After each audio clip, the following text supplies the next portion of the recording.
بسم اللہ الرحمن الرحیم الحمد للہ رب العالمین الحمد للہ علی دین الاسلام الحمد للہ الذی ہدانا لخیر الادیان والصلاة والسلام علی سیدنا وحبیبنا وشفیعنا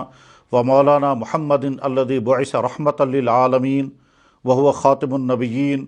وهو سید الانبیاء والمرسلین وهو سید الانس والجان علیہ الصلاۃ والسلام الی دار القیام وعلی آلہ واصحابہ الذین هم خیر الانام بعد انبیاء علیہم الصلاۃ والسلام۔ حضرات، کل گزشتہ جناب رسول اکرم صلی اللہ علیہ وسلم کی شان اقدس میں گستاخی کا نہایت ہی دردناک، نہایت ہی دل خراش،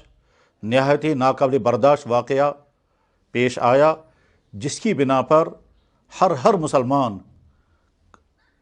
اپنے دل کے اندر اس زخم کو محسوس کرتا ہے۔ دراصل دنیا کی دوسری قومیں اس بات کا تصور ہی نہیں کر سکتی ہیں کہ کسی صاحب ایمان مسلمان کو اپنے نبی سے کیسا تعلق ہوتا ہے۔ حقیقت یہ ہے کہ ایمان والا چاہے کتنا ہی کمزور ایمان والا کیوں نہ ہو، وہ ہر چیز کی قربانی برداشت کر سکتا ہے، لیکن جناب رسول اکرم صلی اللہ علیہ وسلم کی شان اقدس میں ذرا سے بھی توہین اس کے تن بدن میں آگ لگا دیتی ہے، اور یہ ایمان کی نشانی ہے۔ اور جس وقت صورتحال یہ پیش آئے گی کہ اللہ کے نبی کی توہینیں ہوتی رہیں اور کسی مسلمان کو ذرا سا بھی احساس نہ ہو، تو یہ علامت ہے کہ اس کا ایمان مردہ ہو چکا ہے، ختم ہو چکا ہے۔ اس صورتحال میں بے شمار لوگ طرح طرح کے سوالات پوچھتے رہے، اور بہت سارے بھائیوں نے اصرار کیا کہ اس بارے میں کچھ گفتگو ضرور کی جانی چاہیے، حالانکہ ہمارے مقتدر بزرگوں نے اس پر اپنا مثبت اور ایمان افروز رد عمل ظاہر فرما دیا ہے، اور وہ ہم سب کی طرف سے کافی ہے، مگر اس کے باوجود بہت سارے بھائیوں کی اصرار کے بنا پر اس وقت یہ چند باتیں گزارش کی جا رہی ہیں۔ حضرات، پہلی بات یہ ہے کہ پوری اسلامی تاریخ میں،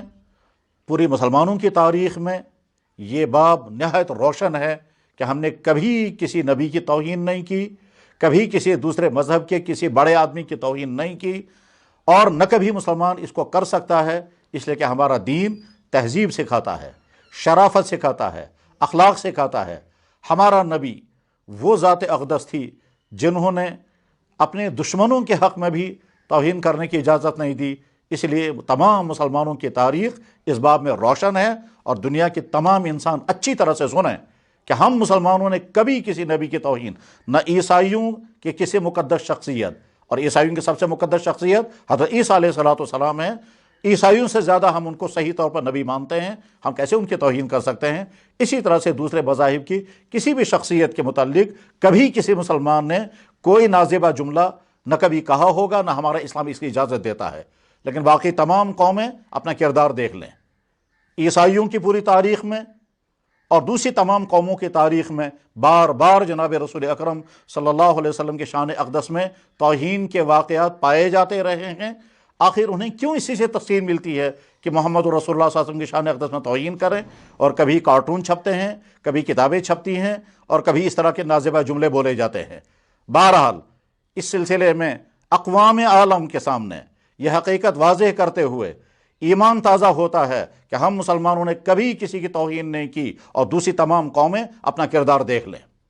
اور یہ کردار ہمیشہ سے یہ رہا ہے کہ محمد رسول اللہ صلی اللہ علیہ وسلم کی شان اقدس میں توہینیں ہر طرح سے کی جاتی رہی ہیں، اور ہمیشہ سے رہی ہیں۔ 1947 سے پہلے کا واقعہ ہے جب راجپال نام کے شخص نے ایک کتاب لکھی تھی جس میں جناب رسول اکرم صلی اللہ علیہ وسلم کی شان اقدس میں نہایت ہی نازیبہ باتیں لکھی تھی۔ کتاب کا نام بھی اس نے نہایت ہی نامناسب اور غیر مہذب رکھا تھا، اور اس کے بعد پھر اس زمانے کے عدالتوں نے، اس زمانے کی حکومت نے اس کو گرفتار کیا تھا، لیکن گرفتار کرنے میں مقصد یہ تھا اس کی حفاظت ہو جائے، اور وہ گرفتاری جو تھے وہ صرف دکھلاوے کے لیے تھی۔ اور اس کے ضمن پھر غازی علیم الدین کا واقعہ پیش آ گیا تھا، جس کو تمام پڑھنے والوں کو پڑھنا چاہیے کہ وہ کیا واقعہ تھا اور کیا صورتحال پیش آئی تھی۔ بہرحال جیسے اس وقت توہین کی گئی تھی اور مسلمانوں کے لیے وہ ناقابل برداشت تھی، اسی طرح سے آج جس شخص نے یہ توہین کی ہے یقیناً مسلمانوں کے لیے یہ ناقابل برداشت ہے اور یہ ہمیشہ رہے گی، اور یہ ایمان والوں کے ایمان کا تقاضا ہے۔ ایسا ممکن ہے ایک ایمان والا نماز نہ پڑھتا ہو، ایسا ممکن ہے ایک ایمان والا دین سے بہت دور ہو، ایسا ممکن ہے ایک ایمان والا کسی ایسے پروفیشن میں ہو جہاں اس کے نبی سے تعلق ہونے کا اظہار ہی نہیں ہوتا ہے، نہ اس کی زبان سے، نہ اس کے کپڑوں سے، نہ اس کے رہن سہن سے، لیکن اس کے باوجود اس کے دل کے اندر محبت رسول کی رمق ہوتی ہے، اور جو ہی اس محبت رسول کو چھڑا جاتا ہے یا اس پر حملہ ہوتا ہے تو اس کی رمق جاگ جاتی ہے، اور اس کے بعد پھر اس کا آپے سے باہر ہونا اس کے ایمان کا تقاضا ہے، اور یہ کوئی غیر متوقع نہیں ہے، پوری اسلامی تاریخ اس کی شاہد ہے۔ خود مسلمانوں کو اس بارے میں سمجھنا چاہیے کہ جب دوسرے توہین کرتے ہیں تو ہم ناقابل برداشت حد تک رد عمل ظاہر کرتے ہیں اور ہم اسے برداشت نہیں کر پاتے ہیں، لیکن خود مسلمانوں کا رویہ اپنے نبی کے ساتھ کیسا ہے؟ کیا وہ اپنے نبی کی زبانی محبتوں کے ساتھ عملی طور پر اپنے نبی کی پیروی کر رہے ہیں؟ ان کی عبادات، ان کا اخلاق، ان کا رہن سہن، ان کا لباس، ان کی چاہتیں، ان کی کوششیں، ان کا لین دین، وہ تمام اگر نبی کے راستے سے ہٹا ہوا ہے تو زندگی ساری گزر رہی ہے نبی کے راستے سے ہٹی ہوئی، اور اس کے بعد پھر نبی کی شان میں اگر کوئی توہین کرتا ہے تو ہم اس کو محسوس کرتے ہیں، ضرور محسوس کرنا چاہیے، مگر اس کے ساتھ ساتھ اپنی اصلاح بھی کرنی چاہیے، اور اپنی اصلاح کرنے کے ساتھ ساتھ دنیا کے ہر فرد کو بتائیں کہ محمد الرسول اللہ صلی اللہ علیہ وسلم سے زیادہ بااخلاق، ان سے زیادہ بارحم، ان سے زیادہ سخی، ان سے زیادہ خوبیوں والا، ان سے زیادہ کمالات والا، ان سے زیادہ معجزات والا اس پوری انسانی تاریخ میں کوئی پیدا ہی نہیں ہوا ہے۔ محمد رسول اللہ اس پوری کائنات کی منفرد شخصیت ہیں، ان کے مقام پر کوئی آدمی نہیں پہنچ سکتا، کسی مذہب کا کوئی شخص ایسا نہیں ہے، چاہے وہ کوئی نبی ہوں، چاہے وہ کوئی اوتار ہوں، چاہے جس درجے کے بھی ہوں، اس مقام پر کوئی نہیں تھا، اور یہ تمام نبیوں نے اعلان کیا، دوسرے مذہب کی تمام کتابوں میں لکھا ہوا ہے۔ میں اپنے ان تمام بھائیوں سے جو ویدوں کو مانتے ہیں ان ویدوں میں دیکھیں کہ محمد رسول اللہ صلی اللہ علیہ وسلم کے متعلق کیا لکھا ہوا ہے، اس کو دیکھیں، اس کو پڑھیں اور اس کو اپنے لیے میسیج بنائیں۔ یاد رکھیں محمد رسول اللہ صرف مسلمانوں کے نبی نہیں ہیں، تمام انسانوں کے نبی ہیں، اور تمام انسانوں کے لیے رحمت بن کر کے آئے ہیں۔ ایک طرف سے ایک شخص محمد رسول اللہ صلی اللہ علیہ وسلم کی شان میں توہین آمیز جملے بولتا ہے اور اس وقت وہ شیطانی اور نفسانی اثرات سے بے قابو ہے، دوسری طرف سے اسی طبقے کے بے شمار بڑی شخصیات نے محمد رسول اللہ صلی اللہ علیہ وسلم کے شان اقدس میں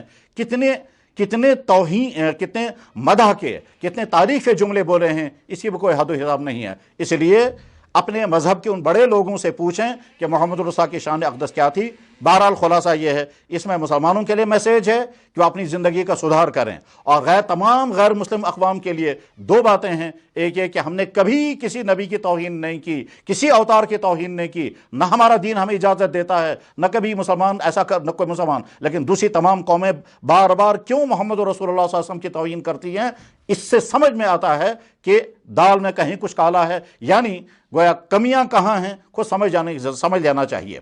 محمد رسول اللہ صلی اللہ علیہ وسلم کی ذات اقدس پر جو لٹریچر ہے تمام دنیا کے قومیں اس کو پڑھیں، سیرت کو پڑھیں، سیرت رسول کو، محمد صلی اللہ علیہ وسلم کی شخصیت اور ان کا بچپن، ان کی جوانی، ان کا کاروبار، ان کی حکومت، اپنوں کے ساتھ ان کا تعلق، دشمنوں کے ساتھ ان کا تعلق، ظالموں کے ساتھ ان کا تعلق، دکھ دینے والوں کے ساتھ ان کا تعلق، جانوروں کے ساتھ، غریبوں کے ساتھ، مزدوروں کے ساتھ، بیواؤں کے ساتھ، یتیموں کے ساتھ ان کی زندگی روشن آفتاب ہے۔ پڑھ کر کے دیکھیں، پھر آپ فیصلہ کریں محمد صلی اللہ علیہ وسلم محبت کرنے کی چیز ہیں یا خدا نخواستہ توہین کرنے کی چیز ہیں۔ بہرحال جس شخص کو